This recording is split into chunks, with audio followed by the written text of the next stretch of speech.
كما كتعرفوا الملعب ديال مولاي عبد الله ما بقى ليه والو، غايدير الافتتاح ديالو نهار الجمعه.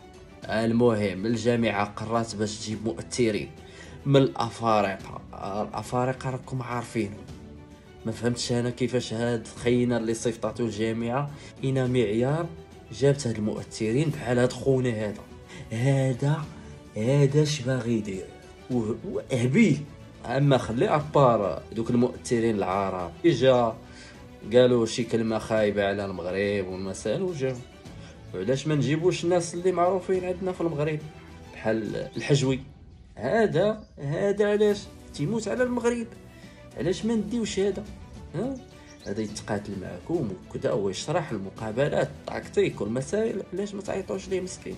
وبزاف ديال الناس تجيبوا هذا تفرجوا في هذا السيد هذا اش كيدير.